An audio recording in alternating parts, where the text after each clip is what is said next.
আসসালামু আলাইকুম বন্ধুরা, আশা করি আপনারা প্রত্যেকে ভালো আছেন। তো বন্ধুরা, আপনাদের অনেকগুলো প্রশ্ন ছিল যে আমাদের উপবৃত্তির টাকা কবে নাগাদ দেওয়া হবে। আমরা যারা উপবৃত্তি পাইনি এবং কেউ 2400 টাকা পেয়েছি, কেউ আবার 3400 টাকা পেয়েছি কিংবা 3600 টাকা পেয়েছি, কিন্তু বাদ বাকি টাকা পাইনি, এগুলো টাকা কি আমরা পাবো না? তো এই প্রশ্নের উত্তরগুলো নিয়ে আজকে আমি আসছি আপনাদের মাঝে। এবং কেউ বলেছেন আবার যে আমি উপবৃত্তির টাকাই পাইনি এবং তাদের টাকাগুলো কি আর দেওয়া হবে না। তো এই সকল প্রশ্নের উত্তর থাকছে আজকের এই ভিডিওতে। তো ভিডিওটি শুরু করার আগে ছোট্ট একটা রিকোয়েস্ট, আপনারা যারা আমাদের চ্যানেলে নতুন দর্শক হয়ে আছেন, প্লিজ আমাদের চ্যানেলটিকে সাবস্ক্রাইব করে পাশে থাকা বেল আইকনটি বাজিয়ে দিন, যাতে করে এমন প্রয়োজনীয় ভিডিও সবার আগে পেয়ে যান। তো চলুন ভিডিওটি শুরু করা যায়। তো এই বিষয়ে প্রধানমন্ত্রী শিক্ষা সহায়তা ট্রাস্ট আমাদের যেখান থেকে উপবৃত্তি দেওয়া হয় সেখানে একটা নোটিশ প্রকাশ করেছে। তো নোটিশটির বিষয় ছিল সম্মিলিত উপবৃত্তি কর্মসূচি আওতায় ষষ্ঠ থেকে দ্বাদশ শ্রেণীর উপবৃত্তির তালিকাভুক্ত উপকারভোগী শিক্ষার্থীর মাঝে বাউন্সকৃত শিক্ষার্থীর তথ্য SPMIS এর সংশোধন হালনাগাদকরণ। তো এটি হচ্ছে আপনারা যারা টাকা পাননি এবং কিছু টাকা পেয়েছেন আবার কিছু টাকা পাননি, অর্থাৎ আপনাদের 2 কিস্তির টাকা পাওয়ার কথা ছিল, 1 কিস্তি পেয়েছেন, 1 কিস্তি পাননি। তো এই টাকাগুলো কিভাবে পাবেন তা বিষয়ে একটা নোটিশ প্রকাশ করেছে। তো চলুন আগে নোটিশটি পড়ে নেওয়া যাক। তো নোটিশটিতে বলা উপযুক্ত বিষয়ে জানানো যাচ্ছে যে 2023-24 অর্থ বছরের ষষ্ঠ থেকে দ্বাদশ শ্রেণীর উপবৃত্তির তালিকাভুক্ত শিক্ষার্থীদের মাঝে উপবৃত্তি অর্থ প্রেরণের ক্ষেত্রে কিছু শিক্ষার্থীর অ্যাকাউন্ট নম্বর ভুল সহ অন্যান্য তথ্যের অসঙ্গতির কারণে উপবৃত্তির অর্থ বাউন্স ব্যাক অর্থাৎ রিটার্ন হয়েছে। তো যে সকল শিক্ষার্থীর উপবৃত্তি বাউন্স ব্যাক বা রিটার্ন হয়েছে, তো তাদের অনুকূলে পুনরায় অর্থ প্রেরণের জন্য সংশ্লিষ্ট অ্যাকাউন্ট নম্বর বা অন্যান্য তথ্য সংশোধন প্রয়োজন। তো এমন অবস্থায় যারা নোটিশটি প্রকাশ করেছে, তো আপনাদের টাকাগুলো আপনারা কি জন্য পাননি, কারণ সমূহ যাদের টাকাগুলো যায়নি। তো প্রথম নাম্বার কারণ ছিল SPMIS এর মোবাইল ব্যাংকিং হিসাব এন্ট্রি করা হলে অ্যাকাউন্ট খোলা না থাকা। অনেকজন নাম্বার দিয়েছেন কিন্তু অ্যাকাউন্ট খুলেননি, এমন তো অবস্থায় আপনার উপবৃত্তির টাকাটি আপনি পাননি, বলছেন যে কেন আমি টাকাটি পেলাম না। তো দ্বিতীয়ত হচ্ছে অ্যাকাউন্ট নম্বর সচল না থাকা। আপনার অ্যাকাউন্টটি আছে কিন্তু আপনি অ্যাকাউন্ট খুলেছেন, কিন্তু অ্যাকাউন্ট খোলার সাথে সাথে আপনি কোনো লেনদেন করেননি। হয়তো আপনি নগদ নাম্বার দিয়েছেন কিন্তু আপনি লেনদেন করেছেন বিকাশে, কিন্তু নগদ যদি আপনি নাম্বার দিয়ে থাকেন, নগদের লেনদেন না করলে তাদের অ্যাকাউন্টটি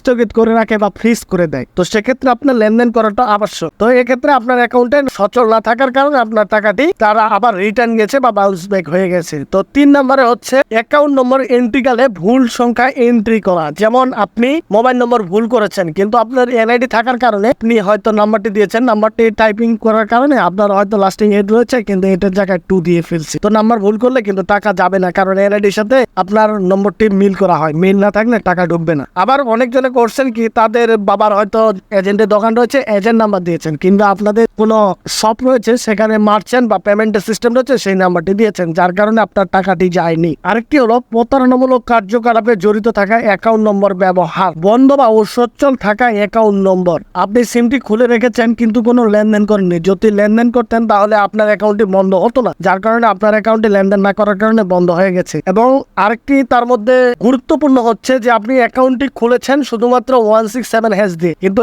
NID KYC পূরণ করেননি, যার কারণে আপনার অ্যাকাউন্টে টাকা আসেনি, কারণ অ্যাকাউন্টটি স্থগিত করা হয়েছে, সেই কারণে আপনার টাকাটি হয়নি। এবং অনেকজনে করছেন কি যে গ্রাহকের পিন রিসেট বা আপনারা NID সাবমিট করছেন এবং আপনি কোনো পিন দিয়ে সেট না করার কারণে আপনার অ্যাকাউন্টটি সচল হয়নি। এবং এজেন্ট ব্যাংকিং অ্যাকাউন্টের এন্ট্রির ক্ষেত্রে যারা ব্যাংক অ্যাকাউন্ট দিয়েছেন তাদের শাখার নামটি উল্লেখ না করার কারণে আপনার টাকা ঢোকেনি। তো এই সমস্যাগুলো করেছেন আপনারা। অনেক সময় শিক্ষকরাও এমনটা ভুল করে থাকে যারা এন্ট্রি করে থাকে এই ডাটাগুলো, তো যার কারণে আপনারা টাকাগুলো পাননি। তো ভয় পাওয়ার কিছু নেই, আপনারা অতি শীঘ্রই আপনাদের স্কুল কলেজে আপনারা যোগাযোগ করুন। এই আবেদনটি অবশ্যই আপনারা 14/10/2024 তারিখের মধ্যে সংশোধন করবেন, অন্যথায় আপনারা টাকা পাবেন না। এটা হচ্ছে স্কুল কর্তৃপক্ষের কাজ, আপনারা শুধু যা বলবেন। তো এটার আবেদন শুরু হবে 3/10/2024 তারিখে, অর্থাৎ আগামী মাসের, অর্থাৎ অক্টোবর মাসের 24 তারিখে শুরু হবে এটার আবেদন। তাই আপনারা আপনাদের ডকুমেন্টগুলো গুছিয়ে রাখেন। এবং আপনারা যদি চান যে আমি অন্য অ্যাকাউন্ট দেবো, সেক্ষেত্রে অন্য অ্যাকাউন্টও দিতে পারবেন, করে আপনাদের স্কুলে জমা দিবেন, কারণ 14 তারিখের পর থেকে এই আবেদনগুলো বন্ধ হয়ে যাবে। আর যারা সংশোধন করবেন কিছুদিনের মধ্যেই আপনারা টাকা পাবেন, হয়তো 1-1.5 মাস সময় লাগতে পারে, কারণ বাউন্স ব্যাকের টাকা